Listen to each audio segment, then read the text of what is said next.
Good evening में class 10th के प्यारे बच्चों।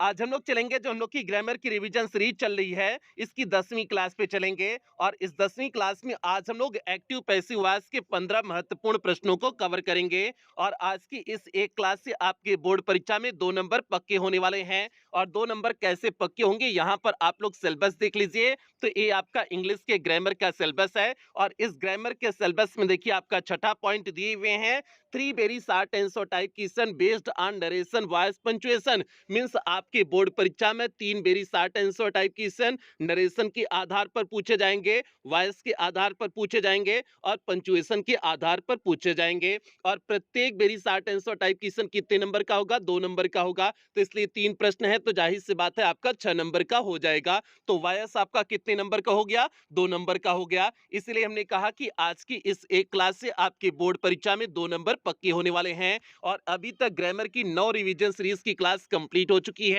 ये आज 10वीं क्लास है। इसके साथ साथ आपकी लिटरेचर की सभी रिवीजन सीरीज की क्लास कंप्लीट हो चुकी है। तो यदि इनमें से आपका कुछ भी छूटा हो तो आप चैनल की प्लेलिस्ट में जाइए। चैनल की प्लेलिस्ट में जाएंगे तो वहां पर आपको रिवीजन सीरीज क्लास 10th 2023 करके प्लेलिस्ट मिल जाएगी, जिसमें अब तक जितनी भी क्लासेस चली हुई हैं सारी क्लासेस एक शेड्यूल वाइज लगी हुई हैं। तो जहां से भी आपका छूटा हो आप वहां से देख करके पूरा कर सकते हैं। और एक class free plus paid base दोनों बच्चों के लिए कंबाइंड क्लास है। और पेड क्लास के बच्चे ध्यान देंगे, इसका पीडीएफ आपको क्लास के तुरंत बाद पेड क्लास के ग्रुप में प्रोवाइड कर दिया जाएगा। तो इसलिए पेड क्लास के बच्चे पीडीएफ के लिए बिल्कुल परेशान नहीं होंगे। और इसके साथ साथ प्यारे बच्चे आपकी ग्रामर की क्लासेस डायमंड एकेडमी क्लासेस 2.0 पर भी चल रही हैं। तो इसलिए आप लोग इस चैनल से भी जुड़ जाएंगे। अब जल्दी से हम लोग आज की इस क्लास से कनेक्ट होते हैं। तो क्लास पे चलने से पहले जो भी बच्चे चैनल पे पहली बार आए हैं चैनल को सब्सक्राइब कर लें, वीडियो को लाइक कर दें और क्लास 10th के हर एक बच्चे तक वीडियो को शेयर कर दें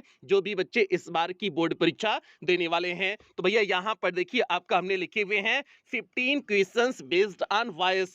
मींस वॉइस के आधार पर 15 महत्वपूर्ण प्रश्न कहेंगे, क्योंकि भैया इन्हीं में से जो है एक प्रश्न आपके बोर्ड परीक्षा में पूछा जाएगा। तो अब यहाँ पर देखिए पहला प्रश्न हमने एक्टिव वॉइस का लिखे हुए हैं, students are doing a lot of work. इसे आपको किस में चेंज करना है? पैसिव वॉइस में चेंज करना है। तो भैया हमने आपको बताए हुए हैं पैसिव वॉइस कितने सेंटेंस का बनता है? 3 प्रकार के सेंटेंस का बनता है। एक आपका असर्टिव सेंटेंस होता है, दूसरा इंटरोगेटिव सेंटेंस होता है, तीसरा आपका इंपरेटिव सेंटेंस होता है। तो ये भैया आपका कैसा सेंटेंस है? असर्टिव सेंटेंस है। Means students are doing a lot of work आपका असर्टिव सेंटेंस है। और असर्टिव सेंटेंस में हमने बेसिक नियम आपको क्या बताए हुए हैं? सब्जेक्ट को आप ऑब्जेक्ट बना दोगे और ऑब्जेक्ट को सब्जेक्ट बना दोगे और वर्ब की हमेशा थर्ड फॉर्म का प्रयोग करोगे। तो ये कुछ बेसिक कॉन्सेप्ट आपके हो गए जो सभी में अप्लाई होगा। जैसे सब्जेक्ट का ऑब्जेक्ट, ऑब्जेक्ट का सब्जेक्ट, ये तो सभी में अप्लाई होगा।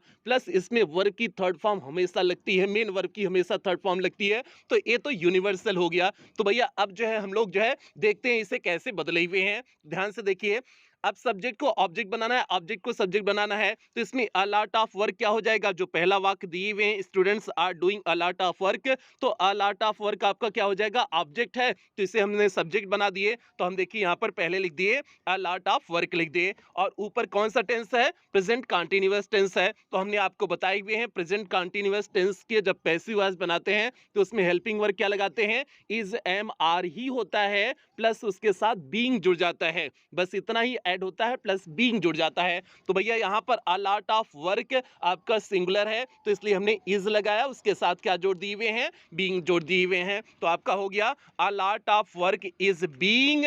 और वर्ब की मेन वर्ब की हम आपको बता दिए हमेशा वर्ब की थर्ड फॉर्म, मेन वर्ब की हमेशा थर्ड फॉर्म लगाना है।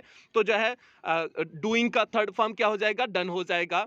ठीक है, तो क्या हो गया? अ lot of work is being done by किसके? बाई जो है अंत में जो है जब आप सब्जेक्ट को ऑब्जेक्ट, सब्जेक्ट को अंतिम में लिखेंगे जो है तो उसे किससे जोड़ देते हैं? बाई से जोड़ देते हैं। तो बाई किसका हो जाएगा? बाई स्टूडेंट्स हो गया। मींस आपका स्टूडेंट सब्जेक्ट है तो उसे ऑब्जेक्ट बना दिए और ऑब्जेक्ट बनाते समय उसे बाई से जोड़ते हैं तो इसलिए बाई स्टूडेंट्स कर दिए। तो आपका क्या हो गया? अ lot of work is being done by students. तो इसमें आपने क्या देखा? सब्जेक्ट को ऑब्जेक्ट देखा और ऑब्जेक्ट को सब्जेक्ट देखा और मेन वर्ब की आपका हमेशा थर्ड फॉर्म हमने बता दिए। तो इसलिए आपका डूइंग वाला जो सेक्शन है, डू आपका एक इसका आईएनजी फॉर्म है, डू का आईएनजी फॉर्म डूइंग होता है। तो अब इसका थर्ड फॉर्म क्या होता है? Do, did, done.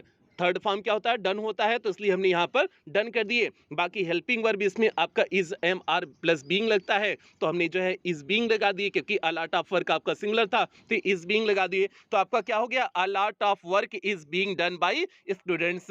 आगे बढ़ते हैं हम लोग, दूसरे पे बढ़ते हैं, देखते हैं दूसरा क्या है, ध्यान से आप लोग समझते चलिए। यहाँ पर देखिए दूसरा वाक्य लिखे हुए हैं, तुलसीदास रोट दी रामायण इन हिंदी। तुलसीदास ने रामायण को किस में लिखा, हिंदी में लिखा। तो भैया रोट किस टेंस में दिए हुए हैं, आपका जो है वर्ब की सेकंड फॉर्म किस टेंस में आ गया, पास्ट इंडेफिनिट टेंस से टेंस हो गया। और पास्ट इंडेफिनिट टेंस में हेल्पिंग वर्ब कौन सी लगाएंगे, पैसिव वॉइस में अगले टेंस की। अगले टेंस कौन सी है, past continuous, means past continuous means मतलब वाज वर, इसमें हेल्पिंग वर्ब लगेगी। तो अब भैया जो है ऑब्जेक्ट आपका क्या है, दी रामायण ऑब्जेक्ट है, तो दी रामायण को हम पहले उठा लाएंगे, तो क्या हो गया, दी रामायण हो गया, पहले ला दिए। अब उसके बाद जो है वाज लगा देंगे, अगले टेंस की हेल्पिंग वर्ब वाज आ जाएगी, रामायण के अनुसार वाज हो जाएगा, क्योंकि रामायण सिंगुलर है तो वाज हो गया वाज। उसके बाद वर्ब की मेन वर्ब की थर्ड फॉर्म रोट, रोट आपका सेकंड फॉर्म है, राइट का सेकंड फॉर्म रोट होता है, थर्ड फॉर्म रिटन होता है, तो इसलिए आपका इसका थर्ड फॉर्म क्या हो जाएगा, रिटन हो जाएगा। अब जो आपका अदर वर्ड इन हिंदी है, उसे अदर वर्ड को इन हिंदी यहीं पर लिख देंगे, मीन्स जो है वर्ब की थर्ड फॉर्म के तुरंत बाद जो भी अदर वर्ड होगा उसे यहीं पर लिख देंगे। उसके बाद बाई जो है सब्जेक्ट को ऑब्जेक्ट बना देंगे, तुलसीदास को लास्ट में कर देंगे, तो बाई तुलसीदास हो जाएगा। तो आपने क्या कर दिया, the Ramayan was written in Hindi by Tulsidas, आपका पैसिव वॉइस में चेंज हो गया। आगे बढ़े तीसरे प्रश्न की तरफ। अब आपको जल्दी बताएंगे, एक दो प्रश्न में आपको एकदम विस्तार से बता दिए हुए हैं, सारे रूल्स वही हैं, तो अब आपको थोड़ा सा जल्दी लेकर चलेंगे। तो भैया वीडियो को जितने बच्चे अभी तक लाइव हैं सभी प्यारे बच्चे वीडियो को लाइक कर दें, और क्लास 10th के हर एक बच्चे तक वीडियो को शेयर कर देंगे। किसी भी बच्चे तक जो है वीडियो जो है छूटना नहीं चाहिए, सभी बच्चे तक वीडियो पहुंच जाना चाहिए। अब यहाँ पर देखिए प्यारे बच्चे, आपके सामने तीसरा एक्टिव वॉइस का वाक्य है, his master will help the dog. तो भैया आपका जो है ऑब्जेक्ट क्या है, दी डॉग है, तो दी डॉग पहले आ जाएगा।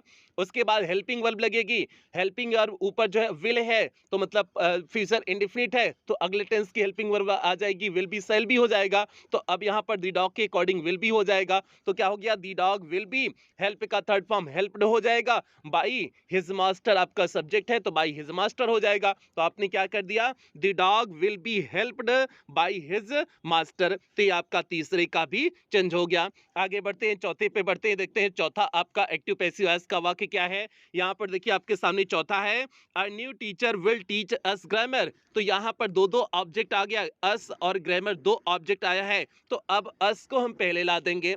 अस को जो है जब हम सब्जेक्टिव केस में लाएंगे तो अस का क्या हो जाएगा, वी हो जाएगा। बताइए, अस का सब्जेक्टिव केस वी होता है ना, तो वी हमने कर दिए।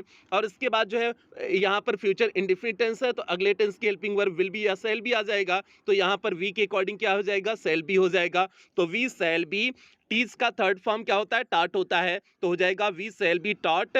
अब जो है अदर वर्ड हमने जो भी बताई हुई हैं यहीं पर जो है वर्ब की थर्ड फॉर्म के तुरंत बाद लिखना है, तो क्या हो गया, we shall be taught grammar by. अब बाई जो सब्जेक्ट होगा उससे जो है बाई के द्वारा जोड़ देंगे, तो ऑब्जेक्ट बना देंगे, तो बाई अ न्यू टीचर हो जाएगा। अ न्यू टीचर सब्जेक्ट आपका था ना, तो बाई अ न्यू टीचर हो जाएगा। तो आपने क्या कर दिया, we shall be taught grammar by a new teacher. आगे बढ़ते हैं पांचवें प्रश्न की तरफ, देखते हैं पांचवा प्रश्न क्या है। तो यहाँ पर देखिए आपके सामने पांचवा प्रश्न है, अ लॉरी नॉक्ड हिम डाउन। एक लॉरी ने उसे जो है नॉक्ड हिम डाउन मींस गिरा दिया। तो भैया हिम है, ऑब्जेक्ट आपका हिम है, तो हिम को सब्जेक्ट बनाएंगे तो इसका सब्जेक्टिव केस क्या हो जाएगा, ही हो जाएगा। हिम का सब्जेक्टिव केस क्या होता है, हिम होता है, तो हिम पहले हमने ही लिख दिया। अब इसके बाद नॉक्ड है आपका वर्ब की सेकंड फॉर्म मतलब पास्ट इंडेफिनिट टेंस है, तो इसमें हेल्पिंग वर्ब कौन सी लगाएंगे, पैसिव वॉइस में चेंज करते समय अगले टेंस की मतलब जो है पास्ट कंटीन्यूअस की लगाएंगे। पास्ट कंटीन्यूअस की हेल्पिंग वर्ब क्या होती है, वाज वर होती है,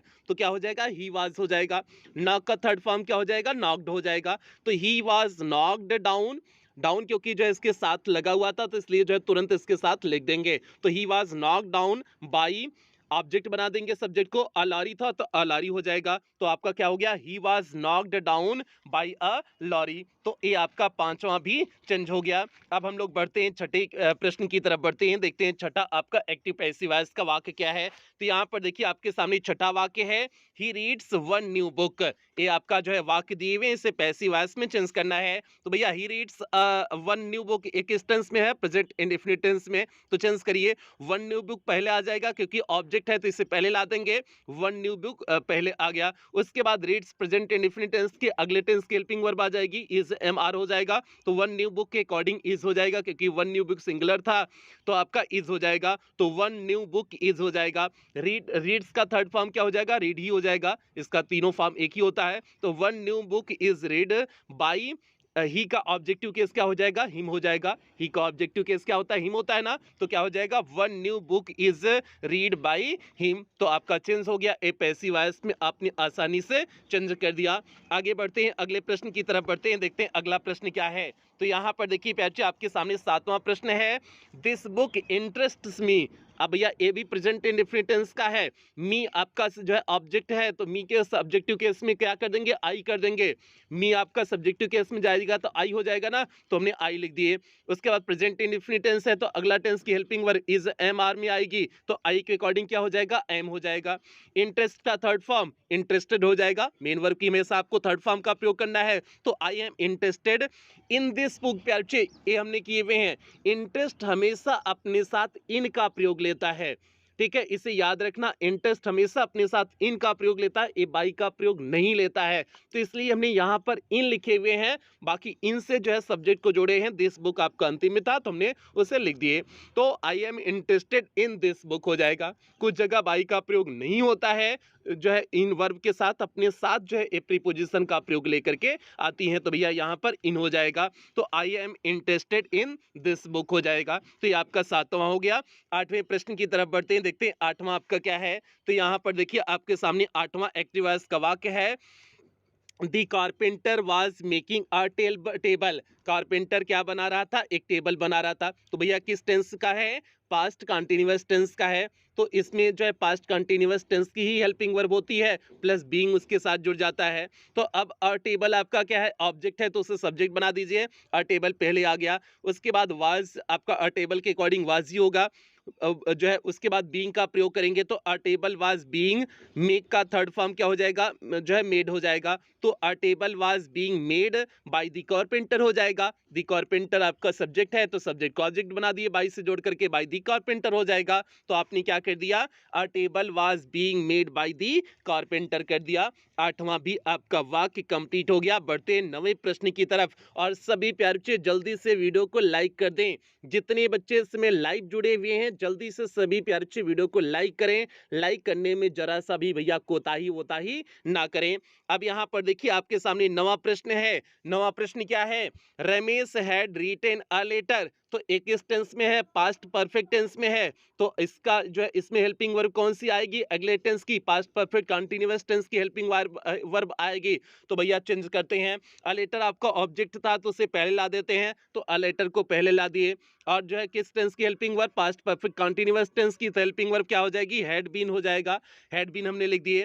और वर्ब की हमेशा हमने आपको बताया थर्ड फॉर्म, तो रिटन का आपका थर्ड फॉर्म रिटन ही हो जाएगा, तो a letter had been written by Ramesh हो जाएगा, बाई से हमने सब्जेक्ट को जोड़ दिए तो बाई रमेश हो जाएगा, तो आपका सीधे कंप्लीट क्या हो गया, a letter had been written by Ramesh. ये आपका 9वां एक्टिव पैसिव वॉइस का वाक्य कंप्लीट हो गया। बढ़े 10वें प्रश्न की तरफ, आप लोग वीडियो को लाइक करते चलिए। यहाँ पर देखिए 10वां आपका वाक्य है, he will oblige me. Oblige भी अपने साथ टू का प्रयोग लेता है, यहाँ बाई नहीं लगेगा, यहाँ टू लगेगा, ठीक है। तो अब मी का सब्जेक्टिव केस क्या हो जाएगा, आई हो जाएगा।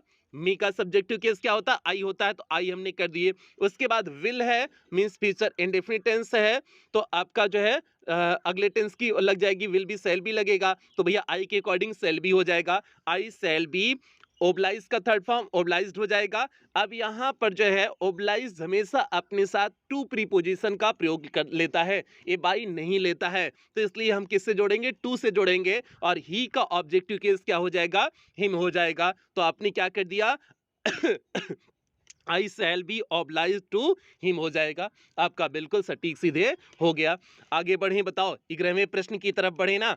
अभी तक तो आपने देखा असर्टिव सेंटेंस के वाक्य, अब आप अगले कुछ वाक्यों में इंट्रोगेटिव और जो है इंपरेटिव सेंटेंस के वाक्यों को देखेंगे। तो यहाँ पर देखिए आपका जो है इंट्रोगेटिव सेंटेंस आ गया है। सेंटेंस क्या है, will see right a book, आपका वाक्य है will see right a book, इसे आपको पैसिव वॉइस में चेंज करना है। तो भैया जो है चेंज करिए, जो है इंट्रोगेटिव सेंटेंस में आपको कुछ नहीं करना है, सारे नियम कानून वही हैं, सब्जेक्ट को ऑब्जेक्ट, ऑब्जेक्ट को सब्जेक्ट, वर्ब की थर्ड फॉर्म, सब कुछ वही है। बस जो है इसमें जो हेल्पिंग वर्ब होती है वो पहले आ जाती है, ठीक है। तो बस इतना काम करना है, बाकी आपको कुछ नहीं करना है। तो ये है will see right a book है, तो आप इसे चेंज कर दीजिए। ये किस टेंस में है, पहला वाला वाक्य किस टेंस में है, फ्यूचर इंडेफिनिट टेंस में, तो मतलब विल भी शैल भी अगले टेंस में लगेगा। तो चेंज करिए, अ बुक आपका पहले आ जाएगा, विल को आप भूल जाइए, अभी आप विल को भूल जाइए। तो अ बुक आपका पहले आ जाएगा, तो हमने अ बुक लिख दिए। और विल अगर हमने पहले लगाई हुई है, चूंकि इंट्रोगेटिव सेंटेंस है तो विल आपका पहले रहेगा। तो उसके बाद जो बी का प्रयोग करेंगे वो जो है सब्जेक्ट के बाद करेंगे, तो विल अ बुक बी यहाँ पर लगाए हुए हैं।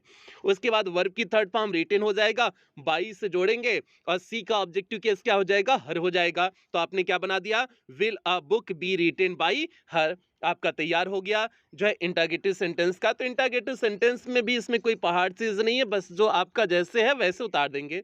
बस जो आप मेन कॉन्सेप्ट है, सब्जेक्ट का ऑब्जेक्ट, ऑब्जेक्ट का सब्जेक्ट, वर्ब की थर्ड फॉर्म, और जो है हेल्पिंग वर्ब कौन से लगाएंगे, बस इतना कॉन्सेप्ट आप तैयार करिए, बाकी कोई दिक्कत नहीं है।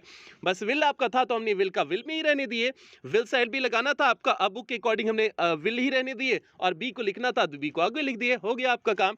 आगे यहाँ पर देखिए 12वां प्रश्न आपके सामने है, ये इंटरोगेटिव का ही है लेकिन सेकंड टाइप वाला, मींस WH वर्ड से जो इंटरोगेटिव सेंटेंस शुरू होते हैं उस टाइप का है।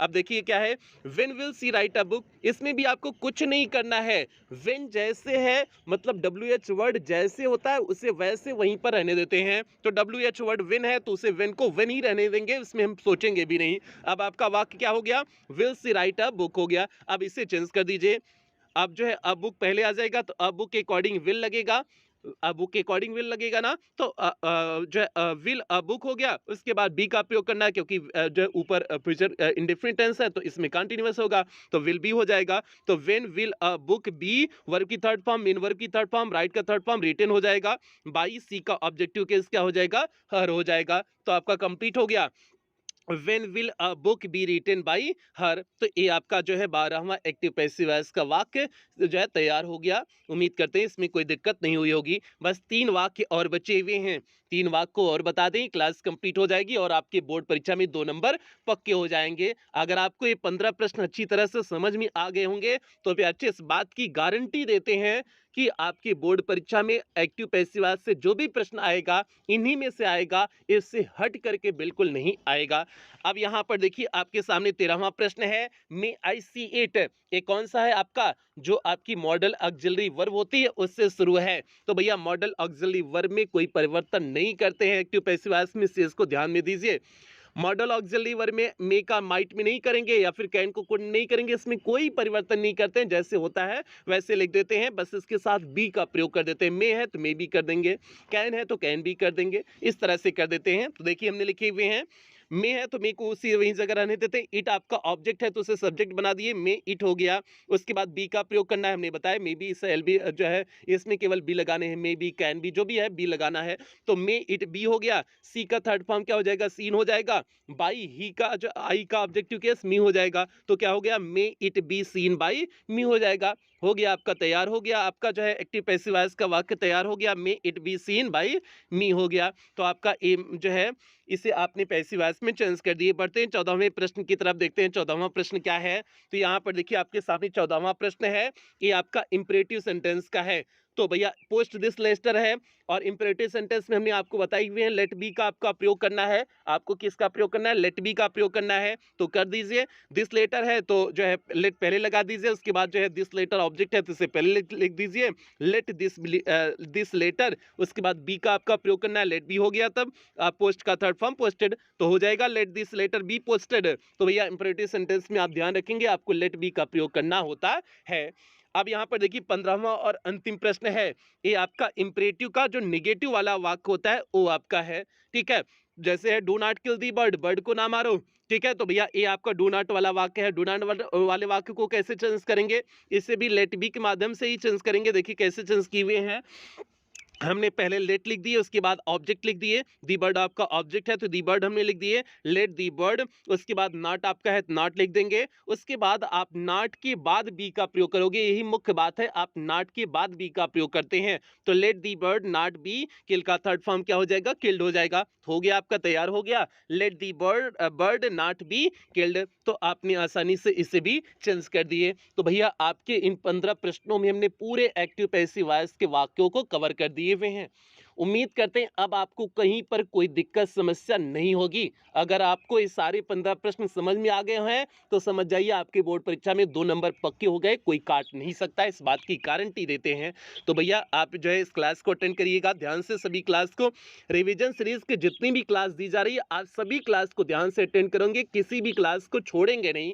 और भैया ये जो है ये शाम 5:30 बजे आज क्लास चली हुई है, अगली क्लास शाम 6:30 बजे होगी, उसके बाद अगली क्लास शाम 7:30 बजे होगी। तो ये 2 क्लास और बची हुई है आपकी ग्रामर की, तो आज दोनों क्लास आपकी कंप्लीट हो जाएगी। तो भैया आज आप लोग बिल्कुल तैयार रहेंगे दोनों क्लास, क्योंकि आज आपकी कंप्लीट करके रिवीजन सीरीज का आपका ग्रामर की रिवीजन सीरीज आपकी यहीं आज ही कंप्लीट करनी है।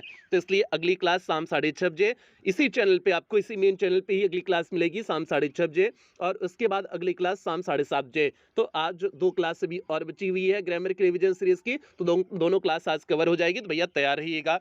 और इसके अलावा पे अच्छे कुछ ग्रामर की रिवीजन सीरीज की क्लासेस डायमंड एकेडमी क्लासेस 2.0 पर चली हुई हैं, तो इसलिए आप लोग यहाँ से जुड़ जाइएगा जो है, ठीक है, आप यहाँ से जुड़ जाइएगा। बाकी टेलीग्राम का पब्लिक ग्रुप है डायमंड एकेडमी क्लासेस, टेलीग्राम पे आप लोग सर्च करके जुड़ जाइएगा। तो ये मुख्य बातें हो गई, बाकी अब क्लास की समाप्ति यहीं पर करते हैं। मिलते हैं अगली क्लास शाम 6:30 बजे इसी चैनल पर, शाम 6:30 बजे मिलते हैं और कुछ बेहतरीन लाइनों के साथ क्लास की समाप्ति करेंगे। और सभी प्यारे अच्छे वीडियो को लाइक कर दें और क्लास 10th की हर एक बच्चे में वीडियो को शेयर कर देंगे। कुछ बेहतरीन लाइनों के साथ क्लास समाप्ति करेंगे। आपका संघर्ष जितना बड़ा होगा आपकी सफलता उतनी ही बड़ी होगी। तो भैया संघर्ष से आपको पीछे नहीं हटना है, जितना आप संघर्ष कर सको संघर्ष करो, क्योंकि आपको इंग्लिश में इस बार 100 आउट ऑफ 100 मार्क्स लाने हैं। तो सभी बच्चों से ये उम्मीद करते हैं और इन्हीं उम्मीदों के साथ सेशन की समाप्ति करते हैं। मिलते हैं अगली क्लास शाम 6:30 बजे, तब तक आप लोग अपना ध्यान रखें, अपने परिवार का ध्यान रखें। लव यू ऑल प्यारे बच्चों।